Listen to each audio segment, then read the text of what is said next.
Yeah, so like I was saying, we have gone through the various learning outcomes, and supplier relationship plays a major role in all this, because what we see is that the parties, the stakeholders in this whole supply chain includes vendors or suppliers, or they are the ones who are on the other side, the external, that you have to engage to be able to get the needs of the internal stakeholders met.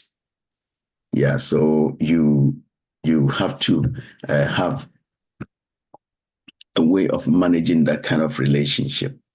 So this evening we'll be looking at the dynamics of this whole relationship, some of the things that you should be mindful of. Yeah, but before we do that, let's quickly look at the banter, like we said yesterday. Yes, I was able to chance on a good, very simple material that will help us. So we will look at that in a second. Just bear with me. Let me just put this. Let's look on that.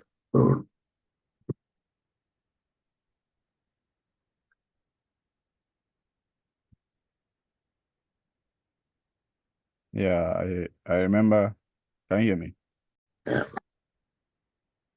Yeah. So, like you said, you see the where the two parties will sort of agree based on the example.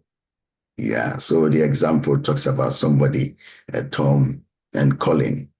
So Tom is looking at Colin is looking at buying a car. And in his mind, he's got a threshold of 7,500 because he's had the opportunity to see the prices with other vendors. So that is what he has in his mind.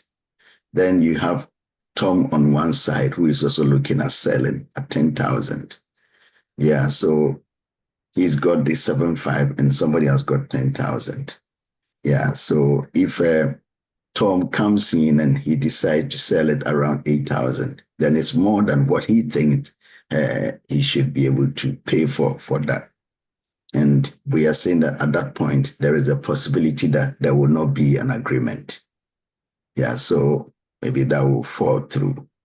Yeah, but if in his mind, because he has a maximum of 7,500 he wants to pay for the car, then anything below 7,500 he can settle on it. So we take an arbitrary number of maybe 5,000. So if he is able to pay 5,000, he's going to be happy. Yeah. Then we're also saying that Tom also think that, no, I can sell it to somebody else at 8,000. So he's also thinking that if the buyer gives him 8,000, he's going to be happy. And the buyer is not ready to do 8,000. He's ready to do 7,500. So we are saying that between the 8,000 and 7,500, that becomes the zone of agreement that they want to maybe sit. Yeah, and decide that, okay, maybe between us, 7,500, 8,000, maybe we can agree on 7,800 or something like that. Everybody is happy. Yeah, but what is interesting is that if the seller realize that, oh, I can sell it to somebody. Yeah, I can sell it to a car dealer, like the example is saying, at 6,000. Then he wouldn't mind negotiating something within the range of 7,500, because it's still going to be higher than what his final alternative is. Yeah. So I don't know whether it is the same understanding that you had when you went through it. Yes. That's right. So what we are saying is that before you go into any negotiation, you should have your best alternative, because that will give you a guide as to how you negotiate. And if you have that, it gives you a stronger voice to be able to know exactly what you want. Yeah, and that is quite important. So it's a material that you can look at it again. Yeah. All right then. So let's quickly go on to today's one. As usual, the additional reading that you have to be looking at is in terms of supply relationship generally. The arm's length, for instance, arm's length, I don't know whether you know what it means: partnership, strategic alliances, joint ventures, vertical integration. So all these are there. Supply base rationalization, supplier tiers, choice of single or multiple suppliers, and a whole lot of other terms that you should be able to at least read around them. Yeah. But maybe the arm's length and the partnership. Yeah. I don't know whether you come across arm's length before. No, but the partnership Relationship. You have the partnership. Okay. So arm's length is more of like we mentioned yesterday, like a one shot. Yeah, you don't want to create any special relationship with the party. You just want to make your profit and you walk away. You don't really want to develop that relationship in any way. So it's more of a win-lose. You are trying to win and you don't care whether the other person wins or But the contrast is the partnership, where you decide that you're going to work together, especially if the product or the supplier is strategic. Yeah, it's, I mean, when we say that, it means that it's very, very critical to your operations. Yeah, so you try to do that. Joint ventures are also around the same, where you decide that, okay, because of this, we put our resources together at some point. Yeah, so that you bring this, I bring that, then we can work together. So these are some of the things that you can be reading around. And one of the frameworks that you can also read around is when it comes to supplier relationship is the portfolio analysis. It works like the CRIGIC. I mean, it's got 4 segments where you sort of try and segment. This time, not products, but suppliers. And the CRIGIC like was looking at products, but this one is suppliers, but it's based on the same categories, the critical, the bottleneck, and the like. So we are saying that the portfolio analysis is a tool to structure and segment the supply base and is used as means of classifying them. Yeah, so the categories covers whether the supply is critical to your operations.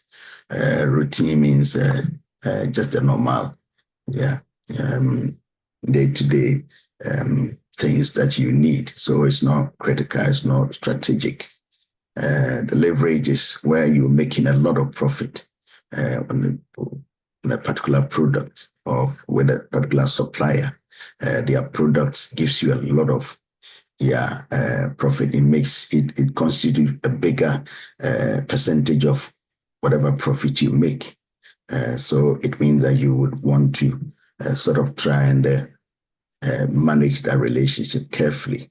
Bottleneck, we are saying that it is not too important, but it is quite vulnerable. Without them, you will run into problems. So how do you manage that?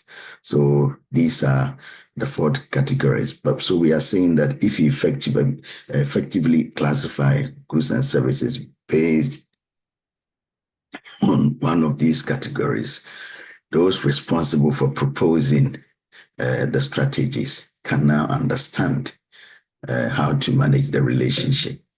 Yeah, so that once you do that, then they know that, okay, these are critical source, and we have to manage it differently. The result of this can then be compared with the strategy that you have, and you can now try to put some actions and plans in place to be able to move forward. So a simple diagram like this.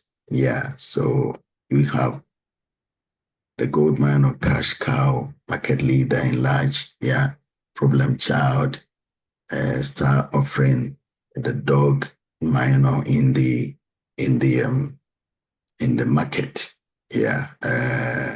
So we are saying that the diagram shows a square divided into quadrants. And the X axis obviously talks about market share, while the I and the Y talks about the growth.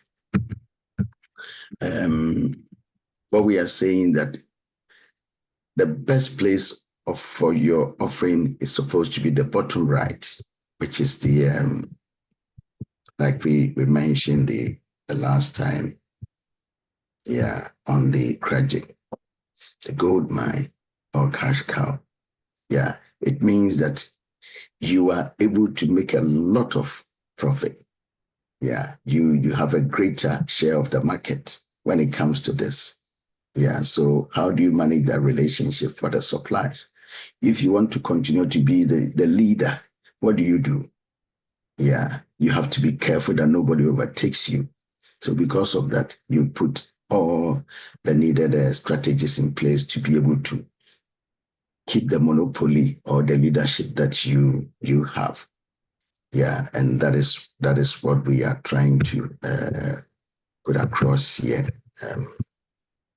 So if it's the bottom right, you have all the advantages of the highest volume provider, that is economies of scale. And although continued investment is necessary, it will not be as high relatively as in the other quadrants. So what do you do here? You invest a lot of resources to defend your position, because it forms a bigger volume of whatever you do.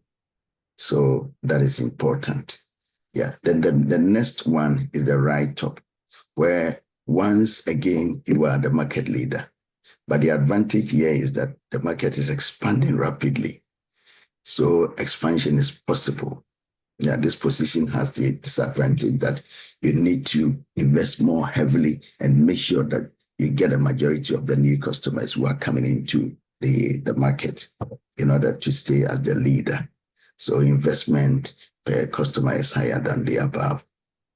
Yeah, so these are some of the crucial decisions that you have to be looking at. So in this instance, you have to invest again. Yeah. The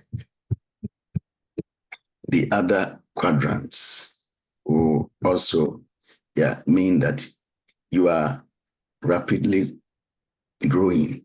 Yeah. You are in a rapidly growing market and therefore have to invest heavily because of the competition. Yeah. You are not the leader, so you have to invest a lot of money. And you may, because you are not the leader, what means is that you can even invest, but you will not be able to compete. Yeah.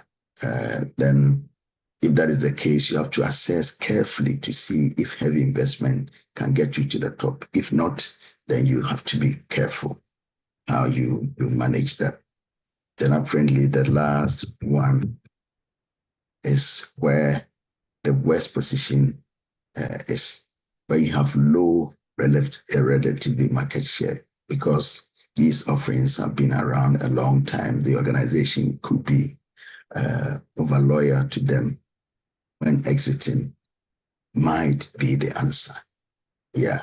So exit or reduce cost, raise income or donation, make them less of a drain on your resources. So these are some of the facts that you should be looking at when you are trying to segment your suppliers and know where to focus your efforts on. Yeah, I think the most important is to find out whether you are making a lot of money with them. And the other thing is whether if you don't have them, is it going to affect your operations? And then again, you have to find out whether you'll be able to manage the competition, because you have bigger players. Like if you are in the IT, Microsoft and other people are there. And if you are coming in as an underdog, how are you going to manage it? What sort of resources do you have to be able to go to that level? So these are all the decisions, some of the decisions that you should be looking at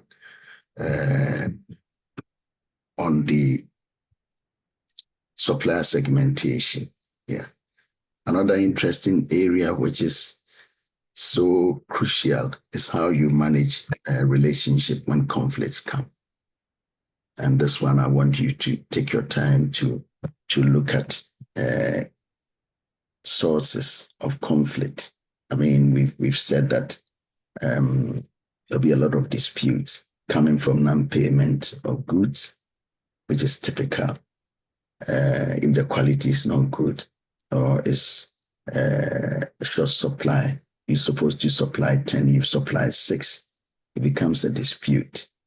If they are not able to meet the specification, misrepresentation, a statement made that is untrue to encourage entering false. Yeah, I can do this. Then the next minute he is not able to do that. I will give you 30 days payment terms. Then as soon as he supplies, he's chasing his money in 2 weeks. Or what we normally say the Incoterms. So what is going to happen is that, okay, when you supply, we give you 30 days to pay. And they decide that 30 days from which date? It's a 30 days from invoice. 30 days from invoice is different from 30 days from delivery. Okay, somebody says 30 days from delivery. It means that when the items are delivered to you, you count 30 days from there, because it's assumed that after you have received it, you'll be able to inspect to be sure that everything is intact and it's exactly what you requested for. But some people also say that, okay, 30 days from invoice, 30 days from invoice, that as soon as they dispatch the goods, they are counting the 30 days.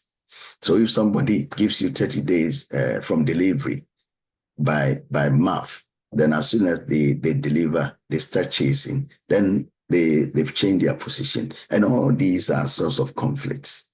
Yeah, I don't know whether you can think of any other thing apart from these ones that can also be a source of conflict.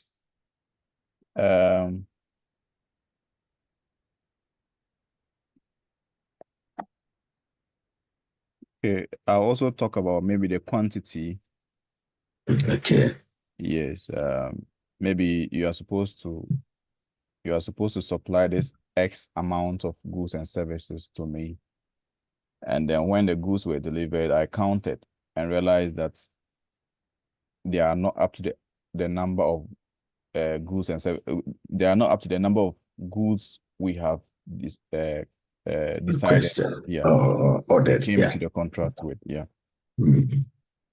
So because of that, there is the need for us to at least address it. Yeah, definitely, because there'll be a conflict will arise from this situation because you have not been able to be true to me, or maybe it could also be that there's a genuine mistake emanating from your side, and then so definitely there'll be the need for us to resolve the misunderstanding.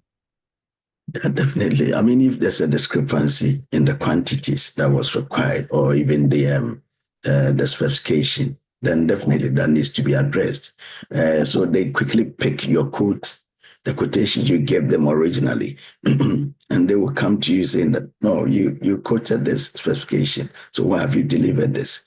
You say you are going to supply this particular brand, and now we receive the item, and it's a different brand. So why have you changed your position? Or like you are saying, it's supposed to be 8, and you've done 4. So these are sources of conflict that needs to be managed, resolved. So we are saying that conflicts can arise when people disagree on values, motivations, perceptions, or ideas. Conflict resolution is needed where an agreement cannot be reached and is used to facilitate a peaceful outcome. There are a range of techniques that can be deployed, and these include negotiations, mediation, diplomacy, and creating peace-building atmospheres. If mismanaged, this can cause harm to a business relationship. However, if you handle this very well, it can cause the relationship to be strong. So that is the basis. So there's a model here on how, what is the name, mediation can be done. Yeah, so here the contracting authority to manage should manage their contract. Those who manage their contract day to day will try to, resolve this themselves. Yeah, so that is just between maybe the buyer and the seller. Yeah, because they are the ones who gave you the contract, so they will try to do it themselves. Yeah, but if the issues are still not resolved, then they may escalate it to another level. So they can bring in other people, who would come and help to resolve it. So you can go through that. It's quite straightforward. Then in addition to that, we have what we call the alternative dispute resolution. Yeah. If the normal mediation doesn't work, what else can you do? Yeah, you can find ways of trying to get it done. And we are saying that as this can be done in a very calm way that often can preserve relationships between the two parties, as even the most best relationship, going to court can cause tensions and strain on the most solid of foundations. So what we are saying is that whatever it is, there is the need for you to find an amicable solution to whatever conflicts that come. Yeah. So what are some of the ways by which you can do it? Simple negotiation, informal meetings between the two parties. Yeah, you sit and you talk about it. Conciliation, where the mediator is able to offer a solution and approach the two, positions.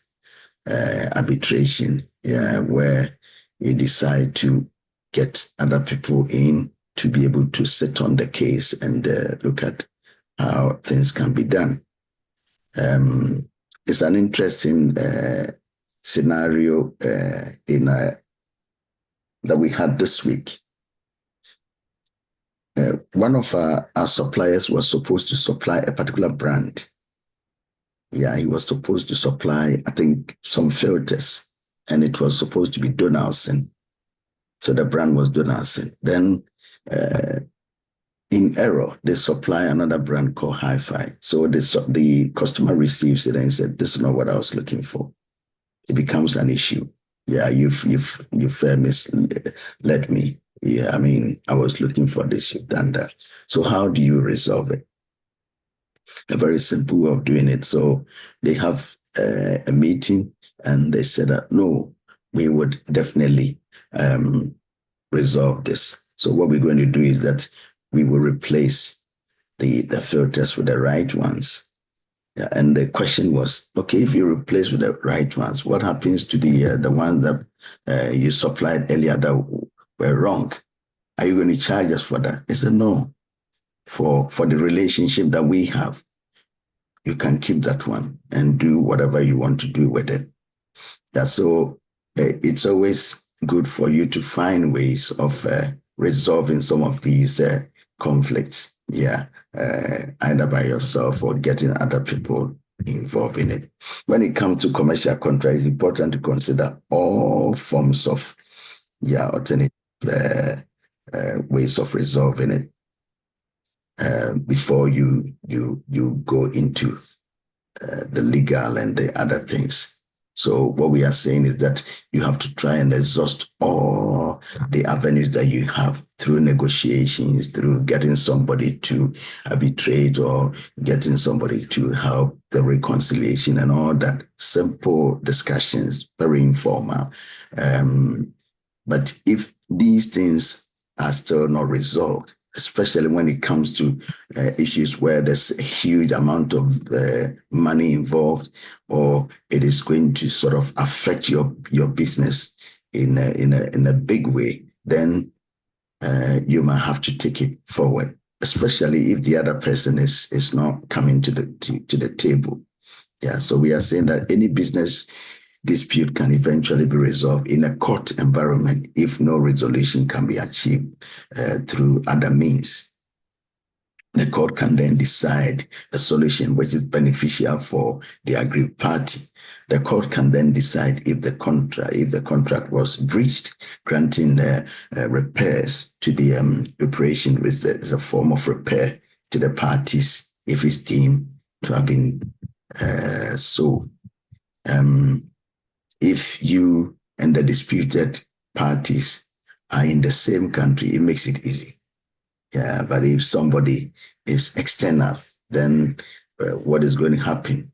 I know that when you are drafting contracts, there is a clause that need to mention the laws that apply in terms of when it comes to conflicts. So in our place, for instance, under the UK law, yeah, so if somebody sits in Ghana, for instance, and has had a dispute with somebody sitting in the UK, which law prevails?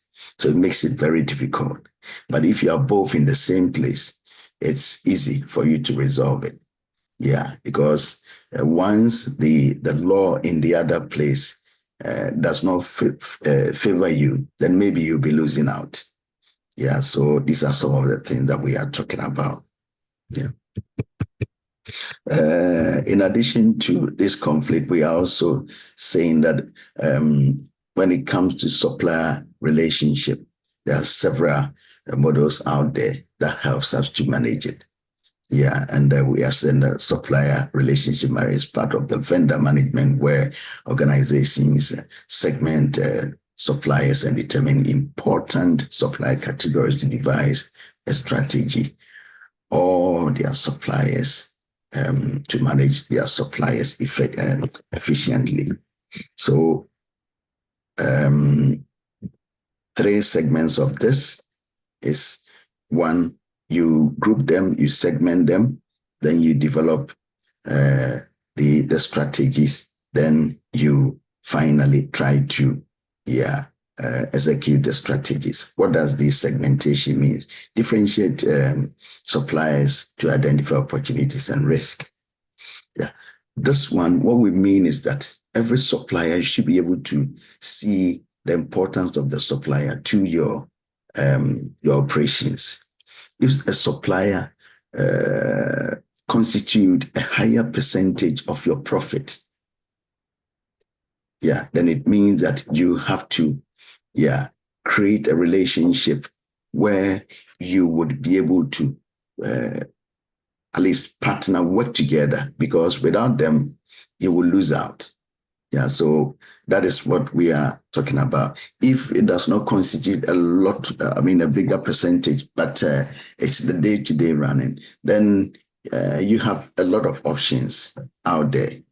Yeah, so that also, you know where to put the supplier. And like we said, if the supplier is not constituting a bigger amount of your profit, but without them, your operation comes to a standstill, you know how to do it. Yeah, so these are some of the things that we are saying when it comes to the segmentation. And we are saying that now devise a way based on the needs now. So because they are into this group or this category, this is the way I think I have to manage them. Then after you've done that, you now design the strategy to effectively obtain the results that you need. Let me see if we can pick up an example on this one. So you realize that when you take mining operations, for instance, some of the mining operations, especially the gold ones, they use lime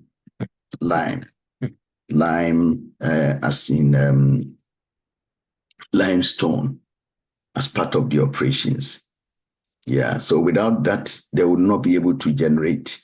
Yeah, they will not be able to generate the gold that they are looking for. So if you have a supplier like that, yeah, who plays a vital role in your operations, what sort of relationship do you think you form with them? What sort of relationship do you think you would form with them? Yeah, it meant that they are a key component of your business. They have a lot of influence in your business because without the limestone, it will be difficult for you to mine. So in this way, you need to make sure that you have a very close relationship with them. You have to manage them closely in a way that you will not risk ever having your business to come to a standstill because they are not able to supply you the limestone. Okay, so what it means is that in terms of category, using the portfolio analysis, you put them in the critical. Yeah, they are critical. Because, yeah, critical supplier to you. So that is the first thing. So you segment them in the critical. Then now you have to devise a strategy with them. Yeah. So what sort of strategy are you going to devise so that you can at least keep the relationship going? Yeah. And that one also, you would have to now sit and look at the terms of operations with them. Yeah, that because you are a very, very key to us. What we are also going to do is that we are going to make sure that your payments are made on time.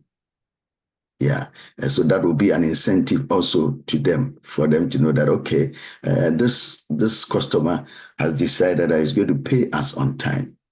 And like we said in the contract bit, because you also want to keep them, you can also motivate them by saying that, okay, it's not going to be just 1 year contract we are giving. We're going to give you 5 years contract.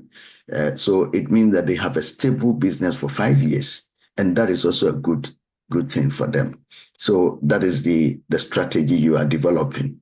Then eventually you want to look at how you will manage this strategy or this thing that you put in place. And that is the day-to-day way of monitoring it. And that one, you can set some timelines for them that we need the lime three times in the week, and it's supposed to get here around 9 o'clock. And we will need your invoices in within this time. We would want to make sure that it passes the quality test and all that. So you develop the relationship right by putting them in the group.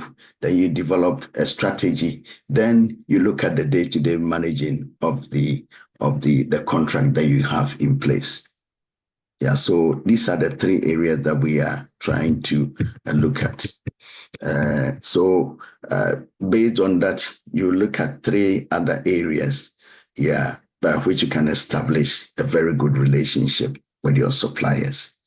Yeah. So what is it? Risk mitigation. So risk mitigation is to try and avoid it as much as possible. Organizations of all sizes experience supply chain disruptions of some magnitude due to product or service quality issues, dependency, price, and other things. However, businesses that have adequate supply relationship management programs can better predict some of these distortions. The types of risk that organization face depends on the corporate and the procurement frameworks used. So what we are saying is that there are a lot of softwares out there that you can engage. Some of them gives you a very good picture of how to manage some of these things, and it's important. Yeah, so there is what we call the supplier risk segmentation, which you can use, and we can overemphasize what the pandemic has done. It's given us a very good, idea that anything can happen. You wake up one morning and there's a pandemic. It means that everything has come to a standstill. How do you manage some of these things? Yeah. So in trying to do this, there is what we call the value mapping, which is important. Value mapping is also a model that brings on board other things apart from just cost. Yeah. So it's not only cost that you'll be looking at when it comes to supplier relationship, but you'll be looking at so many things. Yeah. So it goes beyond just cost cutting and focus on other drivers like generating revenue, making sure that your assets are working to full capacity and reducing risk. It gives you the idea to be able to advert the risk as much as possible. Obviously, this is quite a very important statement that if you establish a minimum amount of mutual understanding and respect with suppliers through open communication, it's a minimum requirement to derive a tangible business. Yeah. And there is the need for you to also look at the approaches. All we are saying here is that it is not only the relationship between the buyers and the suppliers, but we want to involve all the other stakeholders. Yeah, so management, staff, and all the other stakeholders together with the suppliers. We have to do it together. Why do we say that? We are saying that often the responsibility of a supplier relationship management falls on the shoulders of procurement alone. Supplier relationship management strategies is all about craftsmanship. It can never be achieved without using the internal, stakeholders.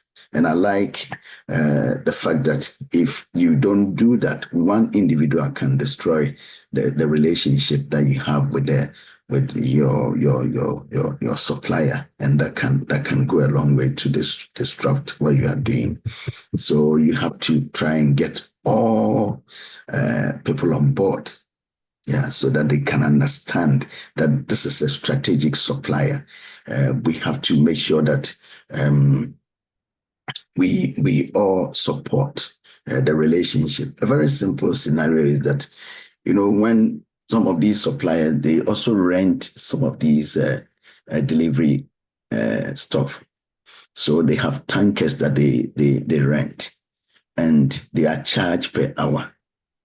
So if they come to your site and your warehouse people delay them unduly, what is going to happen is that it's going to increase their cost. Yeah, so you should be able to, when we are saying that, get everybody involved. Even the warehouse people should be aware that as soon as this particular supplier, as soon as their deliveries arrive, prioritize it. Yeah, take the load off and let them go. Yeah, so that when the supplier realizes that this my customer really understands, that I really have to manage my costs, then they will also come on board. But if you don't do that, then the warehouse team can completely disrupt whatever you are trying to do. And that's what we are saying is a top down. Yeah. Spend optimization is also another area that we can look at. Strategic sourcing and stretch. This quite a statement that you can look at that. So he's saying that we have to now try and get relationships and other things managed properly. Yeah, because it's not straightforward anymore. Yeah, it's not straightforward anymore. I like the fact he's saying that nearly all low-hanging fruits have been picked. And so extracting value through consolidation and bidding is becoming challenging. Yeah, very, very competitive now, extremely competitive. People are a lot of offerings here and there. So you have to really try and look at some of these things. So supplier relationship management practices like collaborative supply chain analysis, process reengineering, joint, and and total cost modeling delivers cost savings and obviously optimizes organizational spend. So you have to be looking at some of these things together with the supplier.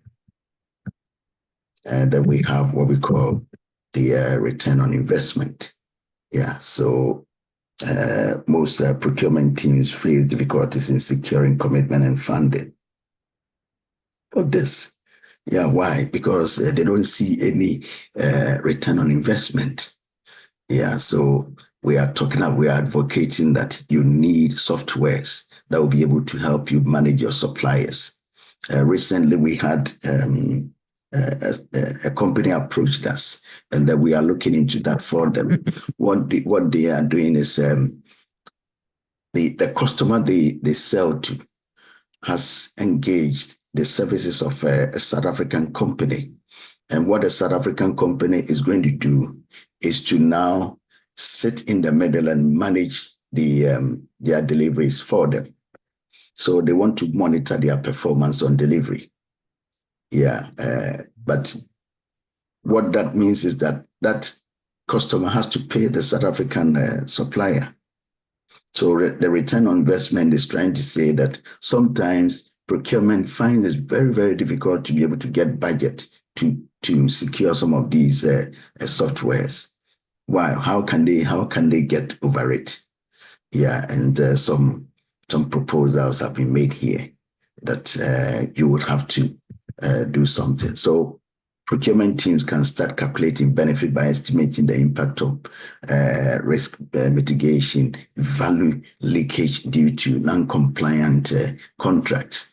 That if we don't have a system, a tool that will be able to measure properly the performance of the supplier, even if he's failing or he's not performing, we'll not be able to measure it.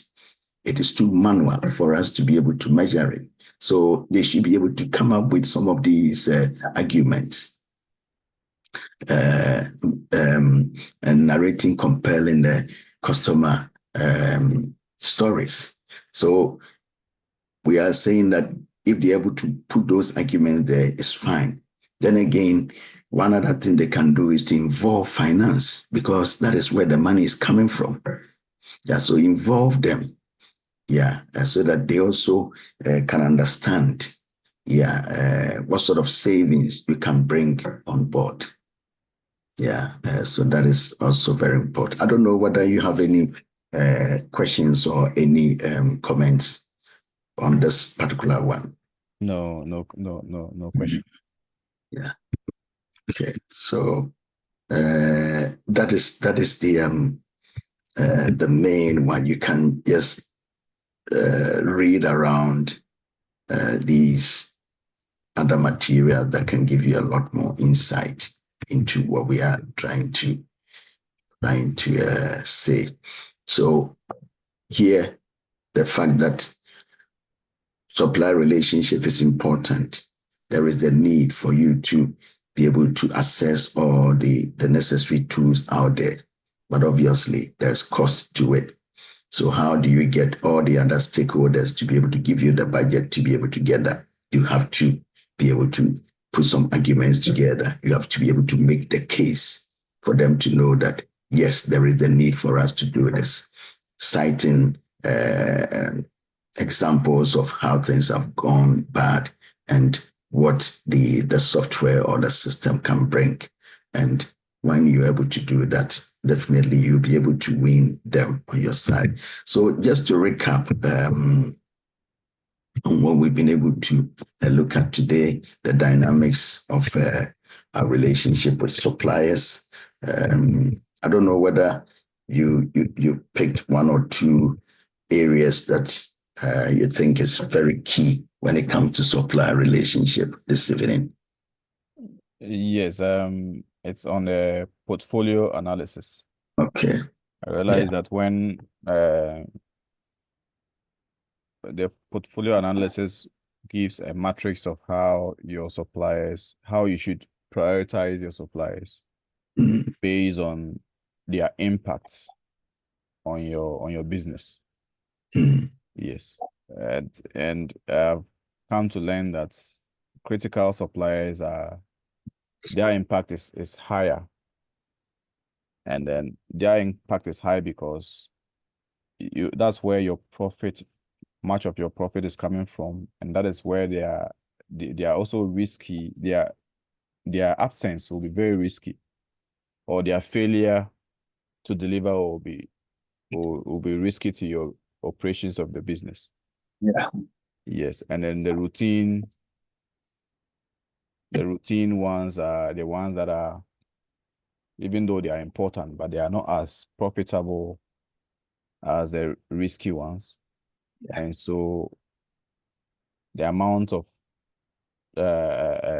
strategy, the strategy you need to put in place to manage them will be different from that of the critical Yeah. suppliers. Yeah. So basically, that is what I've been able to understand. Okay. Yeah. So there is the need for you to segment your suppliers.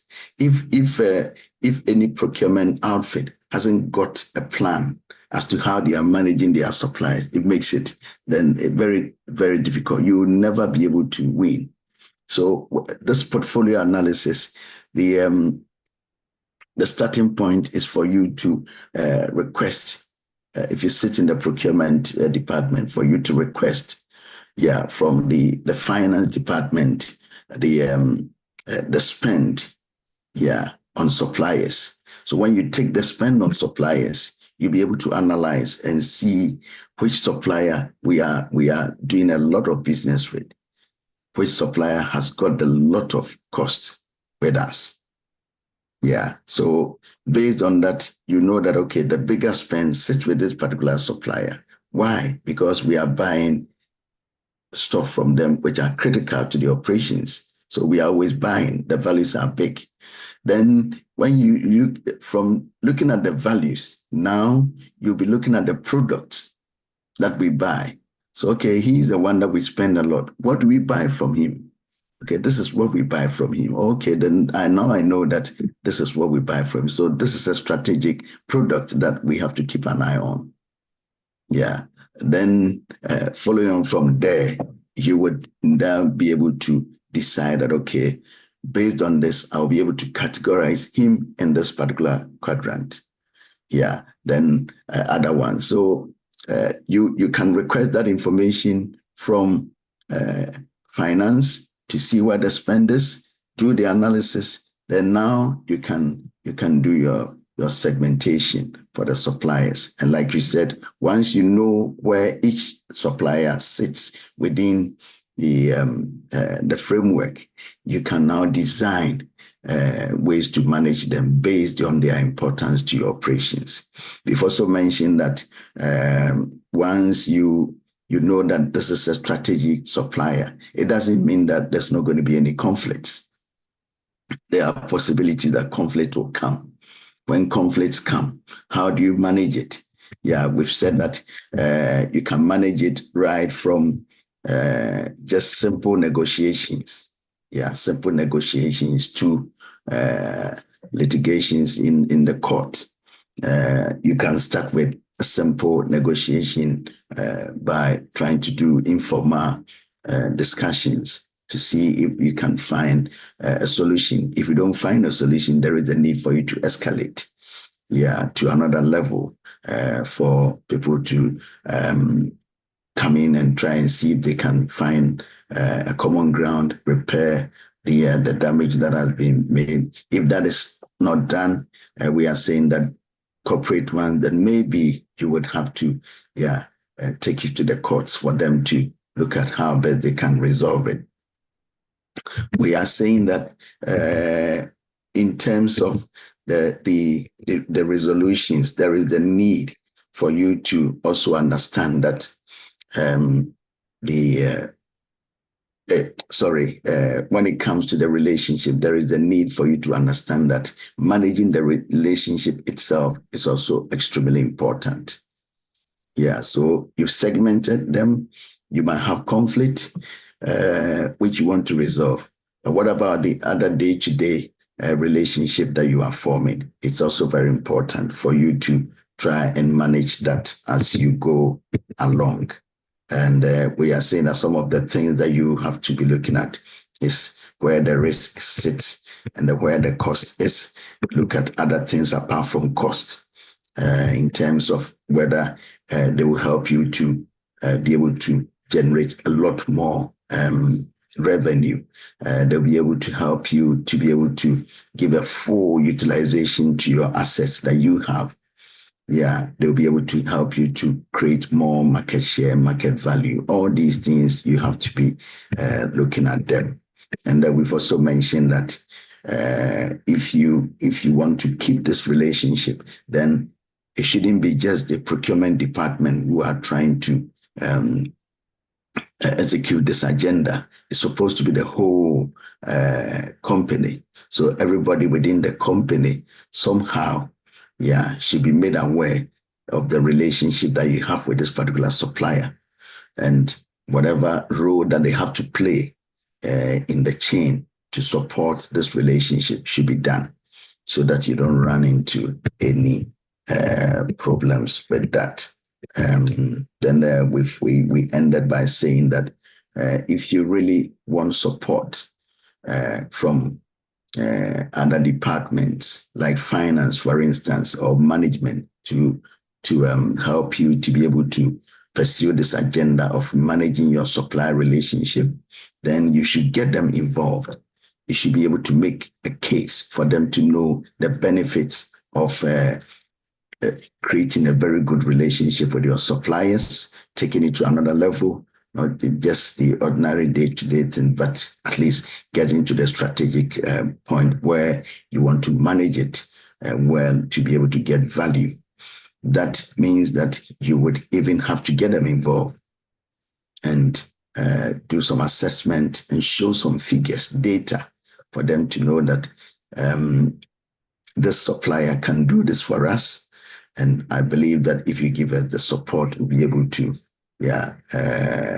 bring these results. So this is very, very, very important for us to be able to get to where we want to get to. Yeah, I don't know if that is okay or you've got any question. No question. Okay, so I will speak to the office and we'll have a session on the assignment. Yeah, so what you do is that use the week to look at all the 4 learning outcomes that we've discussed.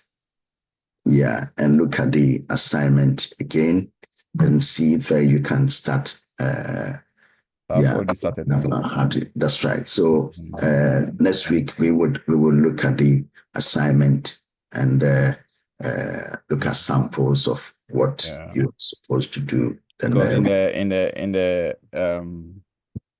you see, there's when you go online, there's a dashboard that is specifically designed for me. Okay. And in there you have the assignment sample. Okay. Yeah. So that is how all the units have been designed. So what they normally do is that after the learning outcome 4, I think 2 weeks is given for me to provide the assignment. Okay. And so I have an assignment guide, which is a sample that guides me whilst I write it.